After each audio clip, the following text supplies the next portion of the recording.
Hey everybody, and welcome to Yesterday's Coffee with myself, Jodi Carlton of Autism Advisory Services. That's autismadvisory.com. Wherever you are in your autism journey, I'll meet you right there. Okay, folks, the day we've been waiting for is finally here, and I'm so excited. We have Dr. Temple Grandin and Dr. Debra Moore on the phone with us today to discuss their latest book, The Loving Push. And I am so excited that they're here. And my daughter, Abby, who is 13 and has high-functioning autism, or she was formerly diagnosed with Asperger's, she's here with us as well and is going to be able to speak with Dr. Grandin and be part of the podcast at times. And we're both so excited. Just a few minutes ago, she was saying to me before Dr. Grandin and Dr. Moore came on the line with us, she said, "Mom, I'm nervous." And truth be told, I'm a little nervous too. But more than anything, I'm very excited because, folks, this book is such a really needed book in our industry for parents. You know, so many times we're saying to ourselves, you know, there's no user's manual, and there's no user's manual for parenting in general, but especially for those of us with autistic kids. And this book is not a user's manual, but it has so much useful information about how to motivate our kids so that they can be successful adults in this world.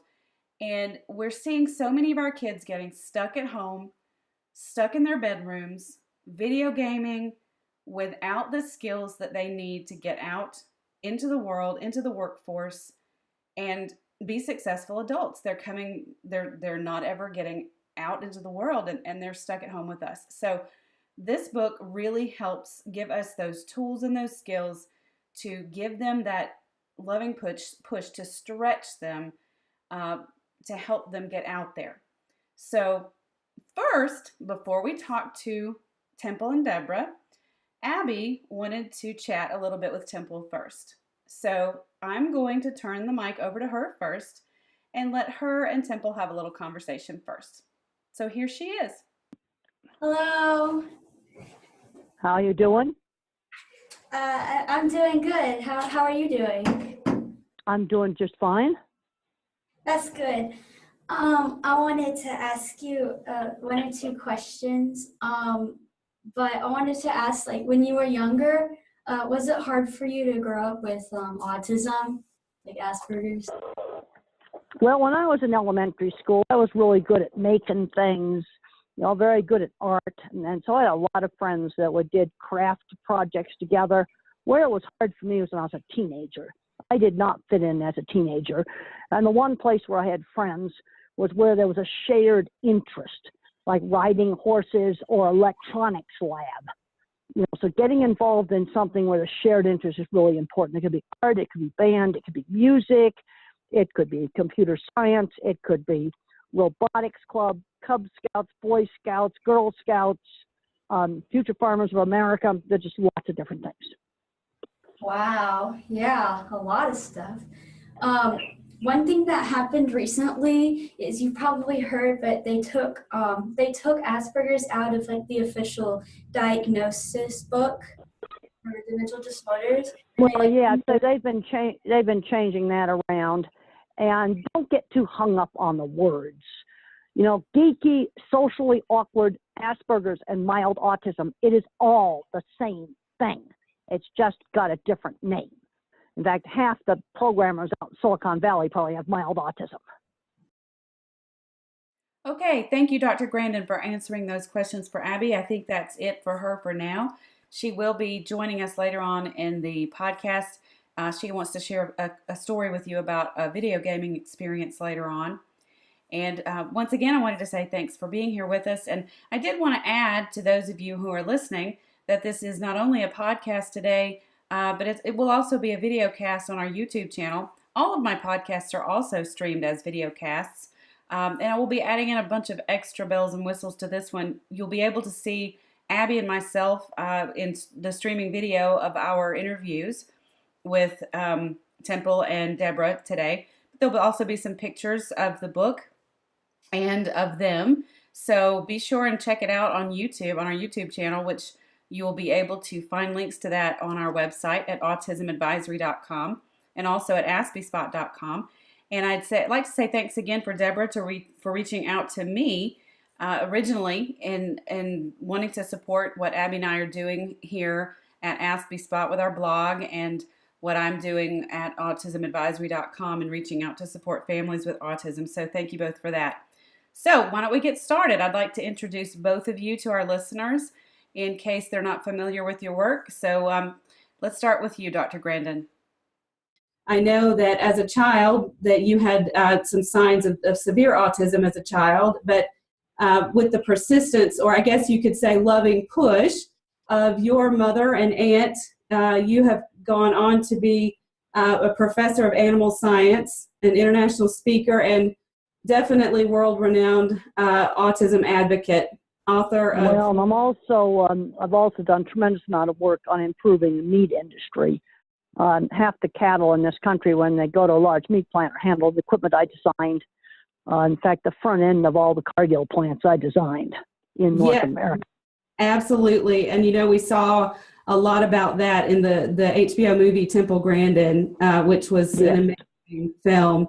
And also one of the many books that you authored was Animals in Translation, which was one of my favorites. As a matter of fact, my copy is about 10 years old and fallen apart because I reference it frequently. So again, I'm absolutely honored to be speaking to you today. So welcome. Thank you so much. Well, thank you for having me here. Okay, and Debra, wanted to introduce you as well, and please do add to anything I miss here.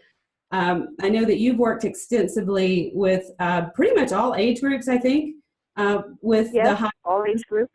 Yes, and mostly with the high end of the spectrum, Asperger's, which, as we were saying, is more referred to as the high-functioning autistic group now. And you've created and facilitated multiple LinkedIn groups, which is where you and I kind of first met a while back, and authored quite a bit of newspaper and magazine articles and publications over the last 20 years. And you've been in private practice for about 35 years or so, but are retired now, is that right? Right. I retired last year after 35 years, and now I have the opportunity and time to do more writing, and was greatly honored to team up with Dr. Grandin on the Loving Push. That's right, and that kind of leads into the first question I wanted to ask both of you. So, what was it that introduced the two of you, and why the Loving Push? What led you to write this book together? So who wants to take that first? Why don't you go first, Debra? Okay. I was seeing in my practice a lot of kids who were stalling out as the demands were growing when they were getting older. And these were great kids. They were often smart kids, and yet they were stuck. Especially the teenagers, when you're getting ready to graduate from high school, you face a major developmental crisis. All kids do. And these kids on the spectrum, it's just a larger crisis, and they're very afraid of what's coming next. They're not likely to initiate a conversation about that, but instead you can see it through their behavior, and they will often retreat. They will often go more on the computer, more into video games, and if left to their own devices, unfortunately, that's exactly where they'll stay. And to me, that's a tragedy, because this is a group of kids who have so much to offer our world. And so I found that working with the families was difficult around this because parents were feeling powerless. They were exhausted by this point, and they didn't have any practical, concrete tools to help. So I wanted to put those sort of just, down-to-earth tools out there, not just for parents, but for other relatives, even for therapists who really need this book, I think, and for teachers, because I think it's an area that it takes more than just mom and dad. It takes a whole community to launch these kids successfully. Well, the other thing I think we need to be doing, Mother had a really good sense of how to stretch me, starting with having me be party hostess when I was a little kid. But I think another thing we've got to start doing with these kids is teaching job skills young. And that was done with all the kids in my generation, and that really helped me. Mother got me a sewing job. Kids had paper routes. Now, I know that no longer exists, but we need to be finding paper route substitutes, like walking dogs, maybe a job at a church or a synagogue. I just was up in Massachusetts where they allow employment at age 14 in places like Dunkin' Donuts. And they had kids working at Walmart and in Dunkin' Donuts and doing really well. But you need to have a slow transition from the world of school to the world of work. I cannot emphasize this enough.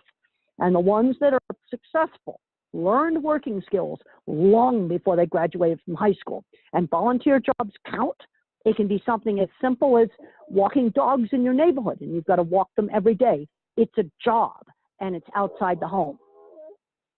I think this is also important as well, and I think what you're both saying, even Debra, both of you, what you're saying, that it has to start in the home with the work at home, and that parents, teachers, everyone needs to be involved. I see this even at home, and Abby, she's going to shoot me daggers for saying this, but we have to start with the chores at home.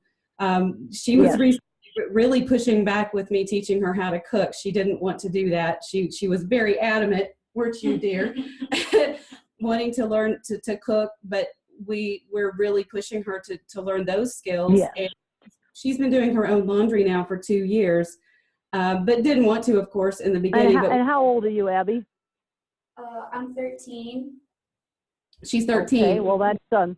Yeah, and that's the time for that. And when you're 14, you probably need to get some kind of job outside the home. And we do the at-home things at the young age, because I'm seeing kids graduating from high school and they've never had any kind of a job for somebody else outside the home. And then the people that provide services call that jumping off the cliff. Well, what we got to do is make sure when it gets to the graduating high school, they've already learned work skills outside the home. And another issue I'm seeing is some parents are scared to let go, even when it's something as mild as doing some work, editing some video in an office just down the street. Right. Well, and that leads right into another question I had. What is it that you think that makes it so difficult for parents to push? Well, I think parents. You want to go first, Temple? Okay, go ahead, Debra. Yeah, go ahead. I think when you have a child with autism, you're used to having to protect that child. You've lived with them being teased oftentimes or ignored. You've lived with them having emotional pain and not getting resources. You've been their advocate. You've taken on that role. So it's very natural. It's understandable. It's very well intentioned. But I think that if parents keep protecting to the extent that children don't have to face challenges, then they're actually harming their children. So if you gave in, for example, to Abby and not wanting to learn to cook, because that's something new, and she may not see the need for it, but you know that it's going to come in really handy later. It might be easier in the short term to just say, okay, I won't push that. We can push it off to later and she can learn it, but she would be deprived of a really important basic skill in life. And the thing is that challenges create opportunities for us to grow. That's true for all of us. And by giving our kids the exposure to opportunities and to challenge, taking their special interests and broadening them and linking them to learning daily tasks, we're actually giving them gifts. So like Temple was saying before, we don't want them to get to a position that later they have to jump off a cliff, because that's overwhelming. We want to take baby steps. We want to just stretch them just enough that they're not overwhelmed. And, I think, and I think, Temple, you said you've seen this too. Sometimes dads get this kind of naturally, but moms, I think, have been in a protective role for so long that it's a little bit harder. And it hurts moms to see their kids hurt. But we have to take the long-term and moms, view. I see a lot of moms having a really hard time not being able to let go. and their kid is just hugging, clinging to them. We'll be at a meeting and mom's doing all the talking for the child. I've taken some of those kids that were clinging to mom, and I've put a microphone in their hand and got them to talk to the whole group. And they were really proud of the fact that they did that. And we called the book The Loving Push, because you've got to stretch. An OT calls it just the right amount of challenge. Because if you don't stretch just outside that comfort zone, they're not going to develop. Now, no sudden surprises. You don't chuck them in the deep end of the pool. But when I had the opportunity to go to the ranch when I was 15 years old, I was afraid to go.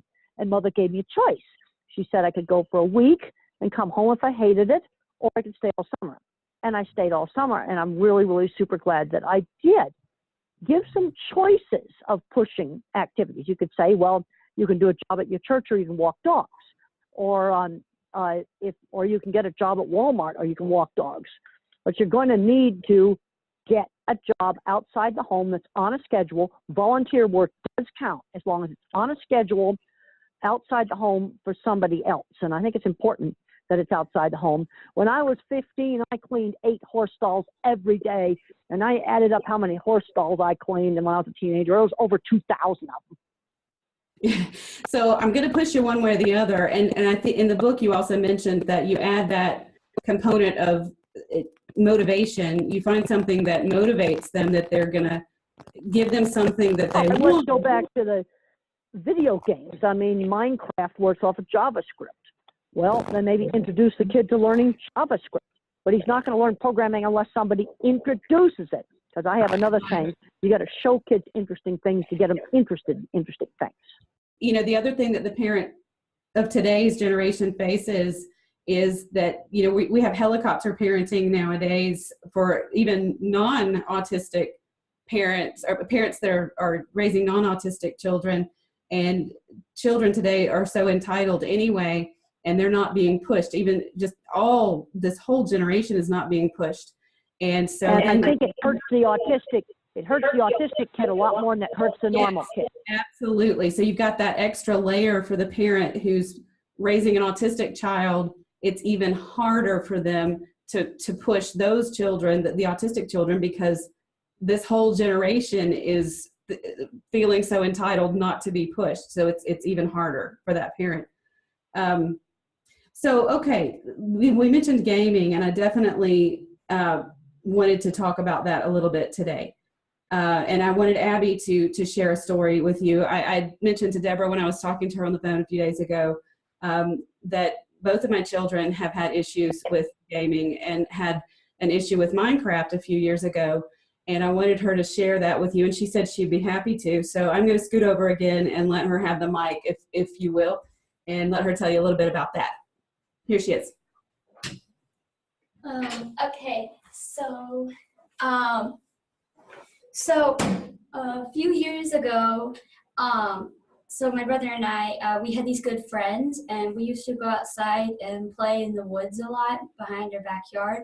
But then our friends got the game Minecraft, and one day we went over to ask to play with them, but they wanted to stay inside and play Minecraft. And that started happening almost every single day, and every single day they'd say, nah, let's stay inside and play Minecraft. So one day my brother and I decided to get the game because we thought maybe if the game was that good, then we should try it. But when we did, we started to become addicted to it. I was slightly more entitled to it than Aiden. And so it got really, really, really bad. We were so addicted, we'd sneak it at night. And so afterwards, our parents were finally just like, no, done. We never saw our friends again.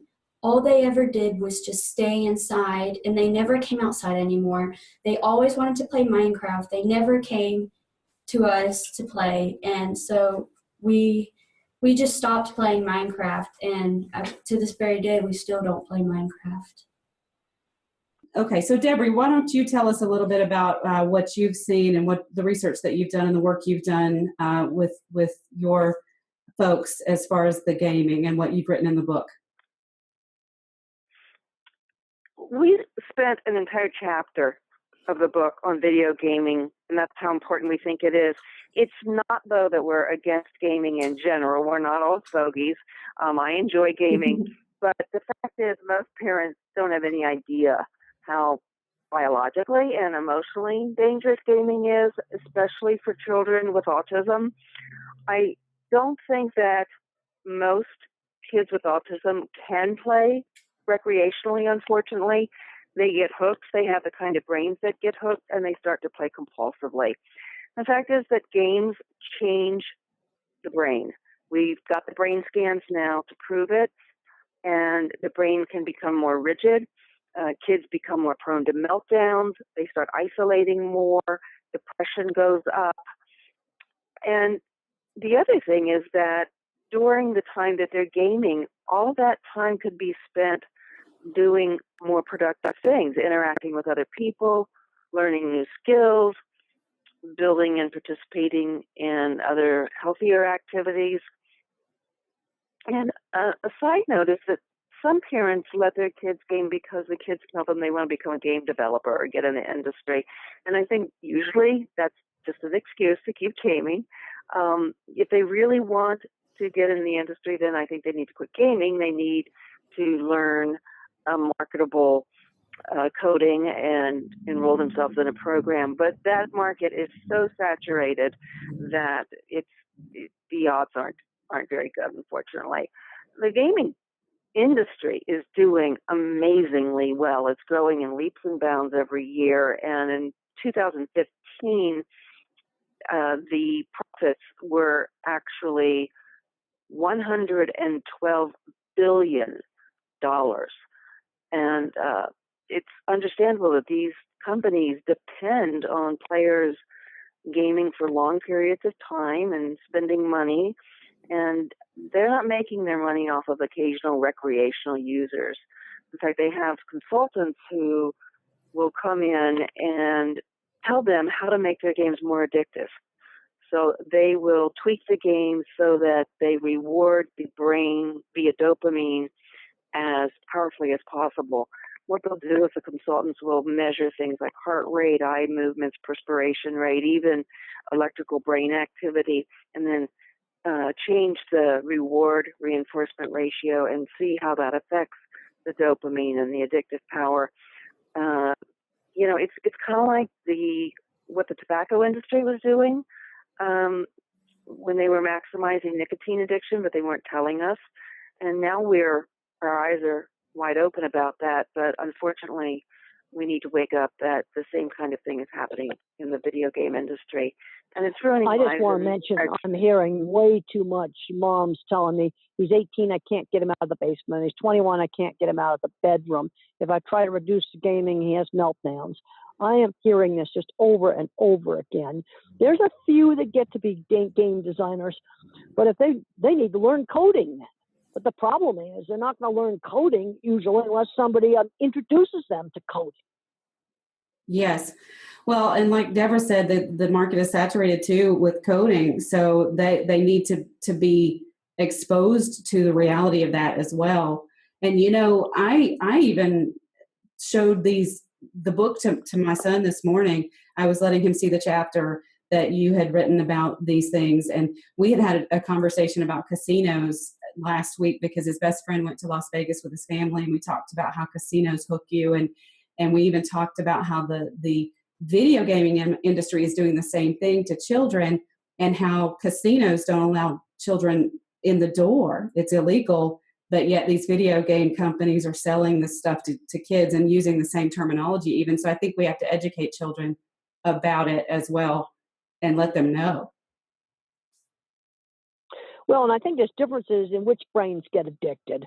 I mean, what little video gaming I've done, it would be like crack cocaine. One time I played a game, I thought I was on it for 30 minutes. I'd been on it for 4 hours. And if those had been around when I was a teenager, instead of cleaning horse stalls and learning how to build things, I would have been playing video games.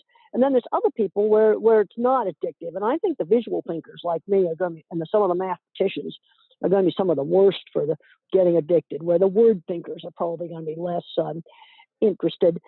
I've been telling parents, well, don't ban it, but you've got to limit it to an absolute strict 1 hour a day, period. Sure. And we've seen that in our household. We've got one that's more prone, and she's the one on the spectrum. and the other one that's not quite as prone. And so parents have to monitor that and teach the children to recognize when you're more likely to be susceptible to it, I think. Right. Most kids on the spectrum are very logical, and they don't like to be duped and manipulated, and they need to be educated, like you say, about how that actually is happening. Right. Well, I think that covers many of the topics in this book, which I want to repeat is such a great manual and a much needed book that I'm so glad that you did decide to write this book, because I think, as one of you mentioned toward the beginning of the podcast, this is a book that is not just for parents, but for anybody working with these kids, counselors, teachers, ministers, anybody who's willing to help. And I do think it's going to be a great resource. And was there anything else that either of you wanted to add that we haven't? I just wanted to add that, we got a Facebook page for the book. It's called The Loving Push. People are going to want to know what the title is. And I also want to thank all the families and all the people on the spectrum who put their profiles in the book. They made the book. And again, the title of the book is The Loving Push by Temple Grandin and Debra Moore.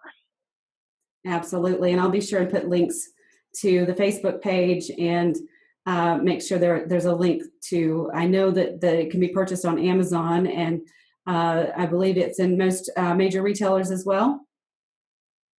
You can purchase it at any bookstore, and if a bookstore doesn't have it in stock, any bookstore can actually order any book. All you have to do is know the title, and it's The Loving Push.